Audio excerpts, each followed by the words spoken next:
Hello, and welcome to Conversations with the Pros, the video series that helps educate current and future homeowners. My name is Janessa Peno, real estate agent with Shore West Realtors in Southeast Wisconsin, and today's episode is about insurance. So looking back to when my husband and I were first-time homeowners, and the daunting task of getting a homeowner's policy was our main topic. It's daunting. There's a lot of stuff that goes into it. Really had no idea what questions that we were supposed to be asking. So that is the main focus of today's episode. So stick around. It's a great conversation. So I have the pleasure of introducing today's guest, which is Kristina Moser from American Family Insurance. Welcome to Conversations with the Pros. Thank you. So tell us a little bit about American Family Insurance and your offices specifically.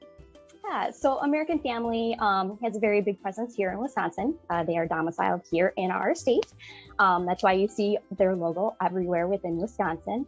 I have two offices. I have one location near the Mayfair Mall on 92nd and Center in Milwaukee, and I have a second location in Hubertus, Wisconsin. So we get a lot of very different demographics coming through our offices, and we love working with everyone. I have two ladies who work with me as well, Erin and Aspen, and currently due to the pandemic, we are all working remotely. So our offices are closed at this point in time, but hoping come fall, things might change for us a little bit, that we can get back in. Exactly. We can get back in and have that one-on-one conversation face-to-face with customers again. So what are the breadth of services that you guys offer? Like, what is it that you're insuring? Yes. So we insure your autos, anywhere from those autos, trucks, motorcycles, ATVs, UTVs, boats, to your homes, whether it's a home that you own on its own or a condo. We do renters policies as well. And then, of course, we have umbrella policies to protect you for extra liability protection. We do business insurance, farm insurance, and also life insurance. So from a new homeowner's perspective, they've put in an offer on a house. Their lender's now telling them that they need to get it insured. This is totally foreign to them. So help me explain what that would be like. What kind of questions should they be asking? Yeah. So even prior to your lender saying, hey, you need to start looking at insurance, you want to do it like as soon as possible, because it does take a little bit of time to get everything put together. Go over that, make sure you understand what those coverages are. So if you wait until that point in time when the lender tells you, give them a call.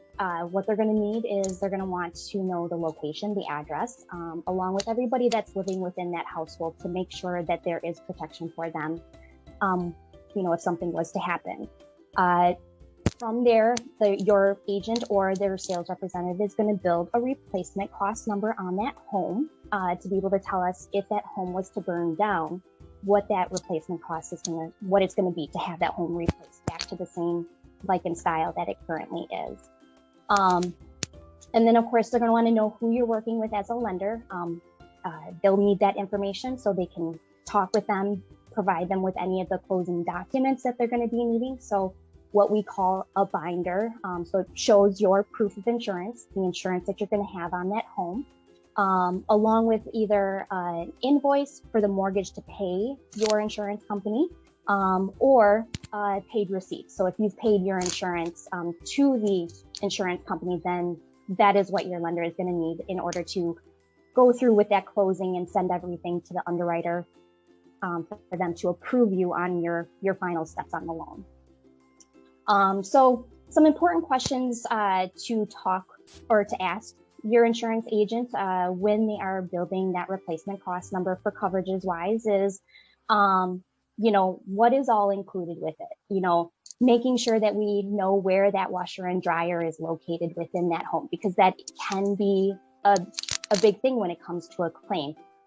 If it's on the bottom level and it happens to flood in your basement, not as big of a deal for something to be taken care of to have it cleaned up. If it's on your main level or even a second level of the house, it can be a little bit bigger of a claim situation with that water damage. So very important that you let them know where that washer and dryer is located.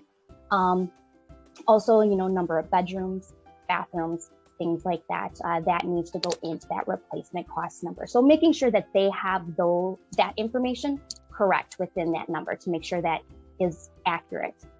The other thing you do want to ask about is, what kind of coverages are within that, such as water. We talked a little bit about the washer and dryer.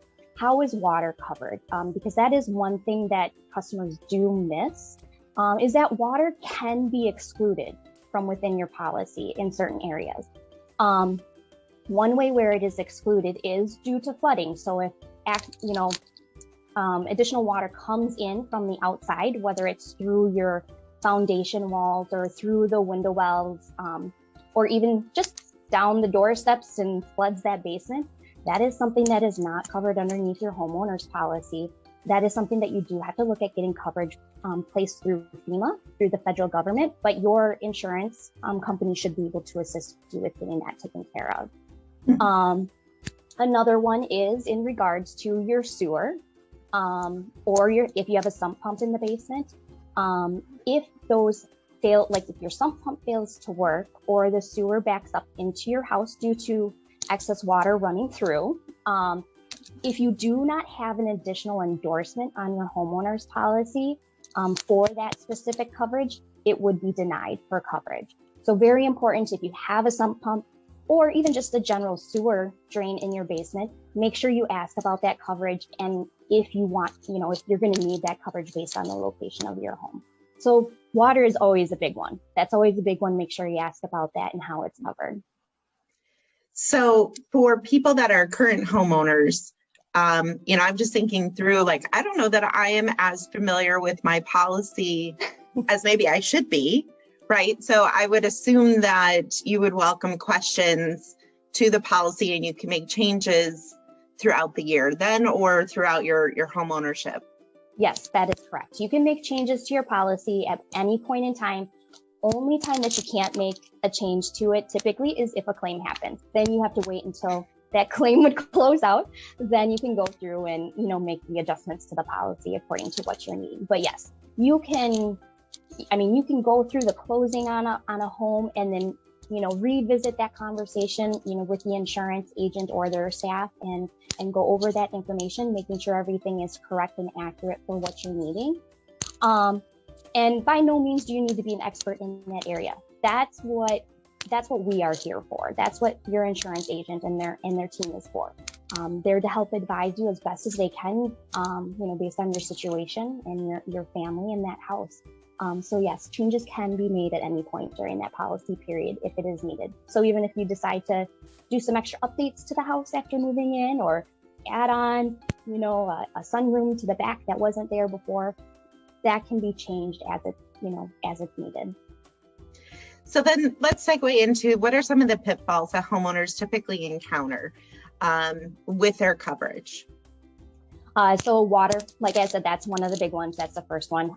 Water is one of those big ones. Another one is, and this is fairly new to American Family. I'm not sure. I believe most companies do have this, but it's important to ask. It is in regards to service lines.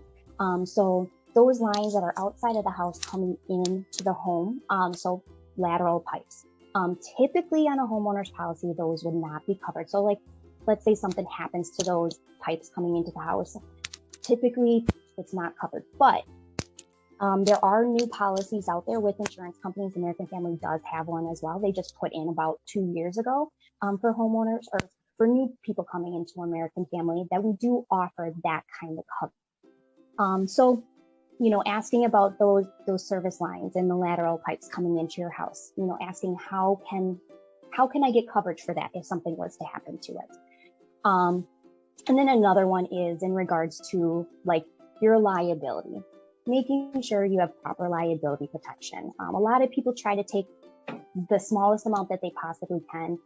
But us here living in Wisconsin, we know during the winter times it can be very slippery outside, and we do see a lot of snow that does come through. And if you're not getting that cleared in a timely manner, and let's say somebody comes and slips and falls on it, or, you know, on the snow, or you don't get the salt out to get that down on the ice, that can be a liability to you.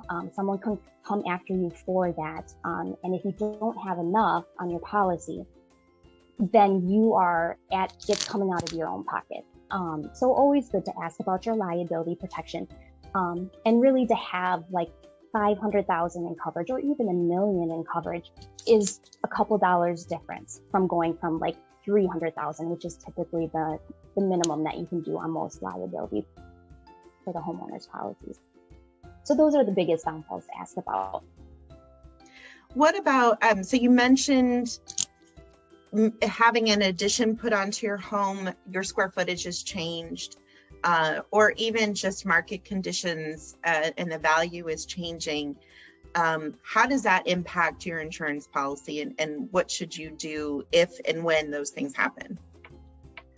So as you are expanding within your house, so if you're updating things, you know, adding that additional sunroom, or even maybe just doing some updates to your kitchen, those are big things to talk with your insurance adjuster about, or your agent about, because as that changes, so is your replacement cost number, along with, like you had said, that market value on the home is going to change as well. But one of the big things to know is that you're going to want to insure the home at replacement cost. Typically, market value and replacement do kind of go hand in hand, as long as that market value is up. A few years ago, we did see where that market value did fall, but replacement cost numbers stayed high. Right now, things are starting to get more in line. But as you're making those changes, you want to make sure that you tell them, oh, I added a sunroom, or, oh, we added a third bedroom, so we can add that into that replacement cost number. When that does happen, it does increase, what you are going to be paying on your insurance. But it is not going to be hundreds of dollars. It'll be a couple dollars difference, just it's all based on that square footage. And then, of course, the materials that you're kind of using for those updates within the home. But very important to have those open conversations with your agent's office, so they can, advise you as best as they can on what those changes are going to do, or what the impact is going to be to your homeowner's policy premium. All right. Well, Kristina, this is a great conversation. I really appreciate it. Tell people how they can get a hold of you. What are your contact information? Yeah, so we are available on the website at www.KristinaMoserAgency.com, or you can give us a call at 262-628-4111. That's our Hubertus office. Milwaukee office is 414-302-4586. Either number you call, you're going to be able to get us, because it rings at both to all of our phones. But you can always go take a look at us on Facebook. We do have a Facebook presence there. I am on LinkedIn, so if you have any questions or things like that, you can message me through there. And then we do also have Twitter as well. Awesome. Well, thank you again. I really appreciate it. You're welcome. Thank you. Make sure to like, follow, or subscribe to my social media platforms, so Facebook, Instagram, and YouTube. I'm also on LinkedIn as well, as I'll be doing this video series throughout the year. So it'll be a great way for us to stay connected. If you have any content ideas or any contractors that would be interested in taking part of this video series, I'd love to talk with them. So please send me a private message with that idea, or with their information. And as always, if you have any real estate needs, either here in Southeast Wisconsin or anywhere around the world, I'd love to help. Give me a call. Have a great day.